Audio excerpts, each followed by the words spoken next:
Hello, everyone. Welcome, welcome, welcome. Thank you so much for being here today. And, well, as usual, there's always something to talk about because we are in the midst of the drama, the soap opera, the always having to do something to get attention and to just be irritating and to be so annoying. It burns me. It inflames me. It is ridiculous.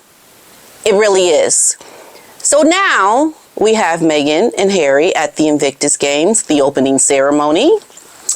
And Meghan goes up to make a speech and to introduce Harry. And to me, the girl looks tipsy. And I wouldn't blame her for being tipsy. When everybody is ragging on you, yeah, you got a lot to be tipsy for because your reality is so messed up that you got to put your brain in an altered state to survive the controversy that is beset upon you. And that is what is happening with her. And I think that's the only way she can get up in front of a crowd and speak her wah, wah, wah, wah, wah, wah, wah, wah, wah. Yeah. And I'm going to talk to you on this Invictus Games speech briefly and to also give you some insight into how Harry and Meghan are clearly taking advantage of people for their own well-being and how this is a front for a marriage that is on the spiral going down to nowhere. All right, we're going to talk about it. Let's get into it.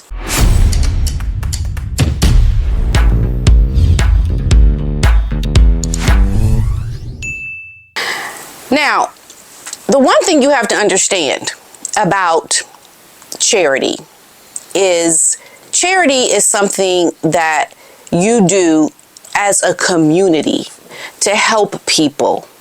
It's not a self-serving kind of a thing.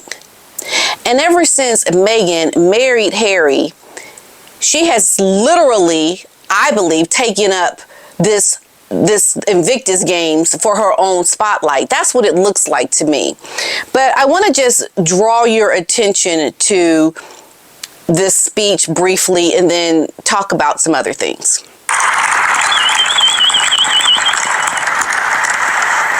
Well, hello, you.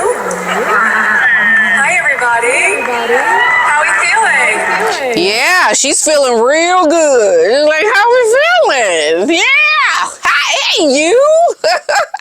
That is a person who has got a little bit too much to drink and burn some of those brain cells. That's what that sounds like to me.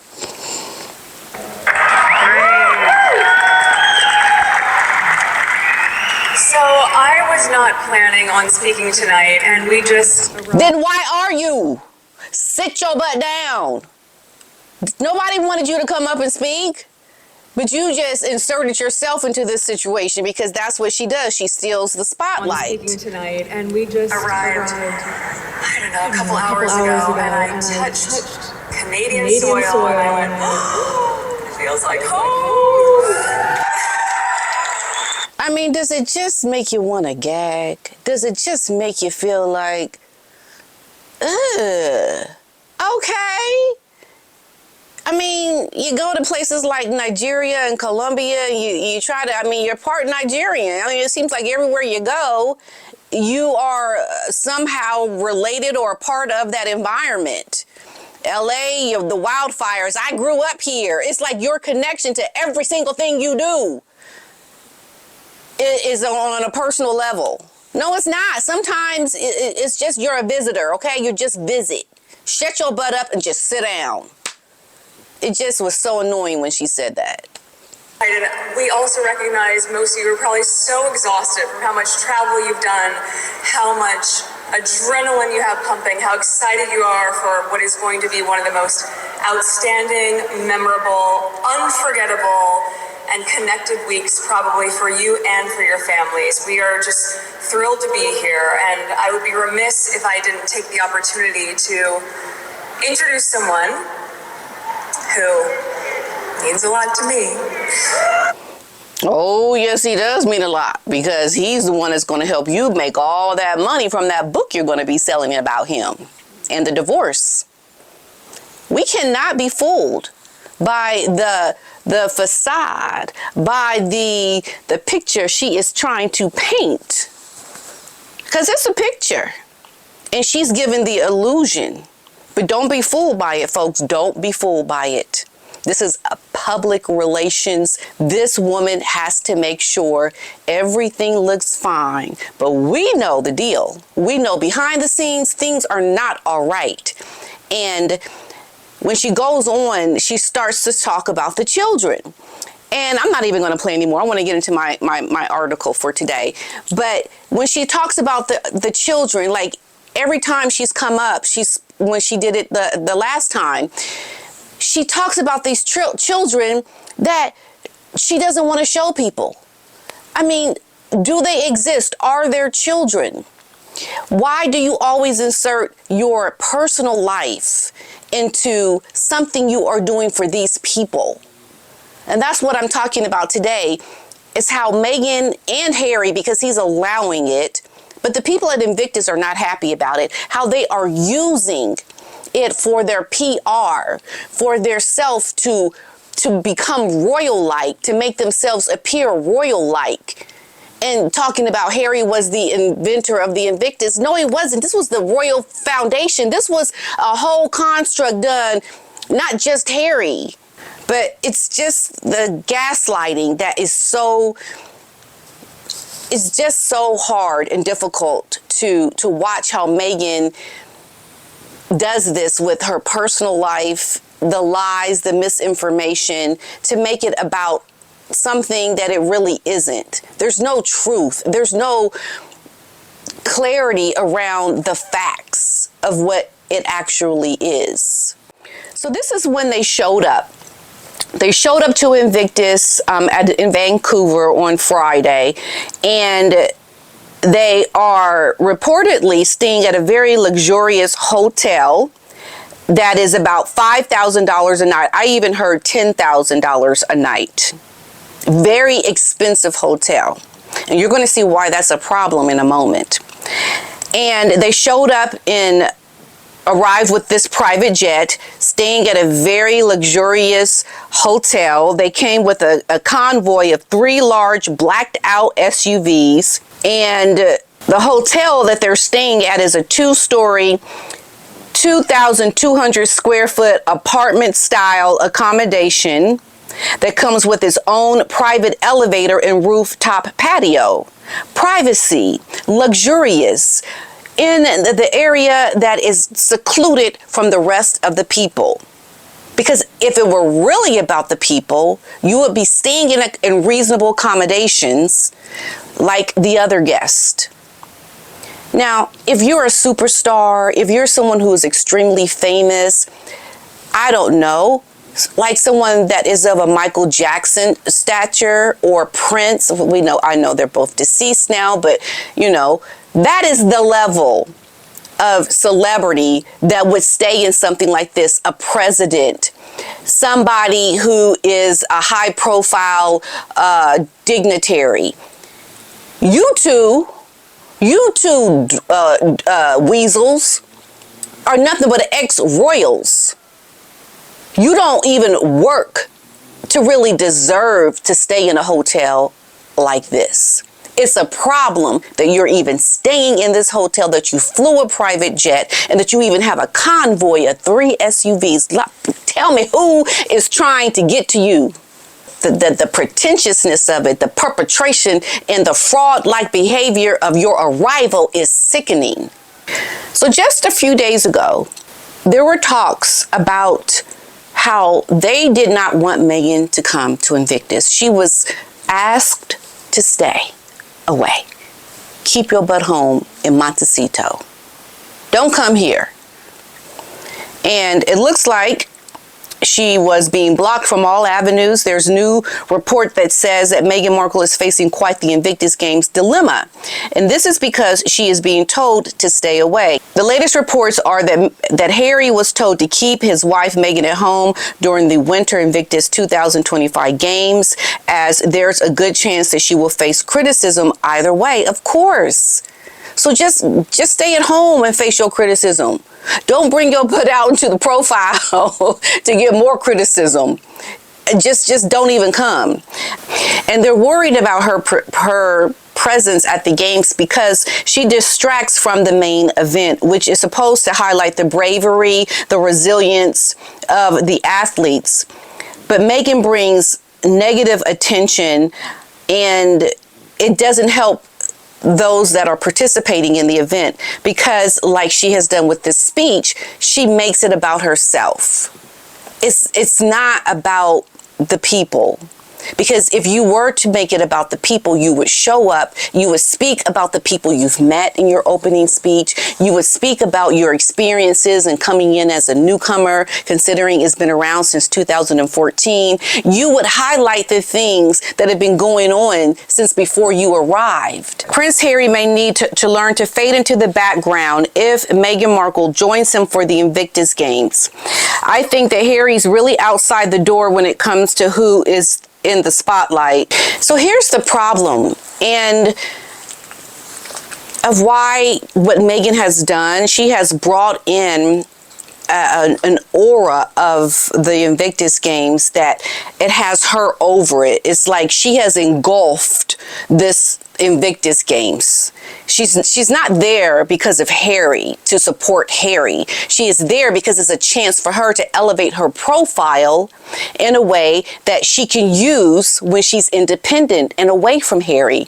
And don't get it twisted, because if she's really there to support Harry, why isn't she there whenever he does other things?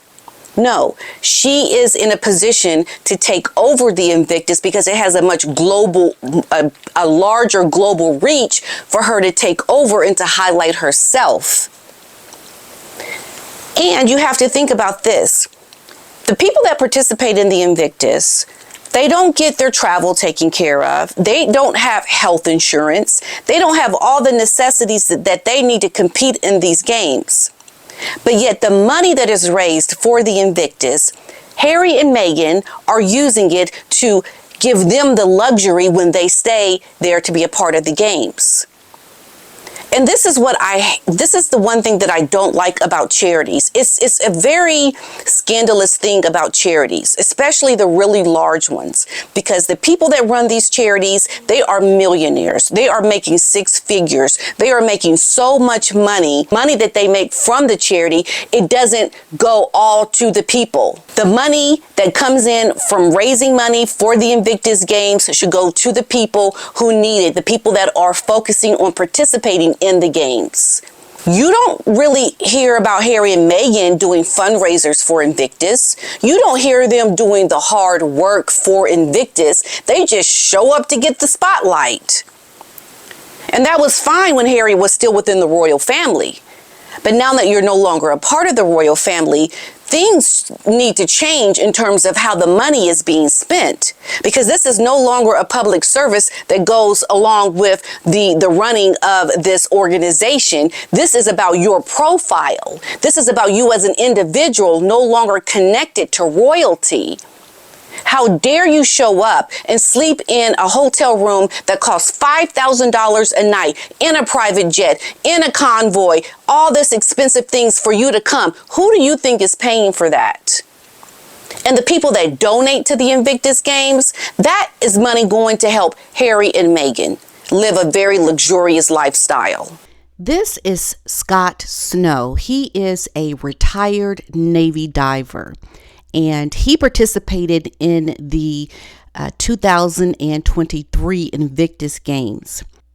And he says that he is thousands of dollars out of pocket after learning that he was not covered by medical insurance for his injuries that he sustained while representing his country. Now, after a year went by and 2 surgeries later, he has to pay thousands of dollars to cover his assisted living arrangements, and he has also been forced to abandon some of his therapy altogether for financial reasons. Now, you tell me, how can you stay in such luxury and understand that there are others? I'm sure Scott's not the only one who sustained injuries during the games, and their costs are not covered by any medical insurance. You would think that the Invictus Games would have some kind of insurance fund to help people that don't have insurance that covers them for all of their injuries, especially when these injuries have been sustained while playing in the Invictus Games. So why are you taking advantage of people that you can clearly help, but you choose not to, and then you come and you soak up the spotlight for yourself? And it's not just the Invictus Games, it's the majority of these charities that do it. Trust me, I know. I've tried a lot of potential partnerships with these stuck-up charities that want to just do what they want to do, because it's not about the people they're really serving. It's about the people who are making the money from having a job because of this circumstance that they're dealing with. To me, it's very disingenuous. It's you're taking advantage of people. You are not really highlighting people in a way that gives them the spotlight because of what they're going through, what their sacrifices were, what they have gone through, what they have to live with the rest of their lives. Meghan is taking such advantage of a situation and a people that there should be more, I believe, outrage around her even being a part of the Invictus Games. And these were the talks. People were talking about that. People did not want her to be there because they said it felt different. Things are not the way they used to be before Meghan came in. And so Meghan is there because of the spotlight. She's not there to support Harry. She's there to make it look like she is and that she is, happily married with Harry. But trust me, things are not going well. And I think that's why she looked a little tipsy. That's why she looked a little bit just kind of out of her element when it comes to just showing some humility. She just did not give the right words to speak on. She should not even been there. And you really should put the focus on the people who are the real heroes, the real people that are a part of the Invictus Games. But they don't do that. And Harry has allowed it to happen. He is part of the problem. And as far as I'm concerned, Meghan Markle is going to get what she is going to get eventually, because she is just, look. We just eating our popcorn. And we're just watching her give a speech, look like she is trying to get her spotlight. But we know it's not going to work. But we watch her try. We watch her try to soak up all of the limelight, because that is her performing. And it's like I've always said in the past, performative morality. She's performing as if she does care. She's acting, pretending, giving the words and speeches of wah, wah, wah, wah, wah, trying to make it appear like she is of importance when she really isn't. So how dare her show up to take the spotlight away from the people that should have the spotlight put on them? She should sit her butt down and be a part of the audience and just be clapping and looking and watching. Girl, you ain't got no business saying a word. Just sit your butt down. Sit it down. But she's going to keep trying, because I've always told you that no matter how bad it gets, she will always keep trying. That's the nature of this woman. She will not give up. And at some point, people need to put their foot down and say, shut up, go sit your butt down, and you watch and you support the people that are participating, because you, dear, have nothing to do with the hard work we have been doing and what we're going through for these Invictus Games. This is something for us. Keep your butt home. Or sit down, shut up, clap your hands, and just say, okay, I'm here to support. There's no need to even know you're there. You can tell their intentions by how they're living, how they are showing up to such exclusivity, and how they are indulging in the finer things of life. Because the real meaning is not about the men and women participating in Invictus. The real meaning is the spotlight it will give you, the luxurious life you will be afforded by having these people pay for this for you. And I think it hits so hard for me personally because of the sacrifices I know that it takes to really put the focus on the real people. And Harry and Meghan are not doing that. Especially Meghan. She knows better. But she doesn't do it because it's all about her. It always has been, and it always will be. And that's why Harry just needs to wake up and understand you're on a ticking time bomb, honey. The clock to your destruction of being the ex-husband is ticking, and we're watching, and it's going tick-tock, Harry. That's all I have to say for you, because at some point, she's going to suck so much from you that she's just going to be like, okay, it's time to leave. I got everything I need. It's time to go. See ya. You know, and then it's, forget everybody and then the Invictus Games, and then it's all just, the past. You watch. I'm telling you, it's going to happen. All right. I'll see you in the next one. Bye.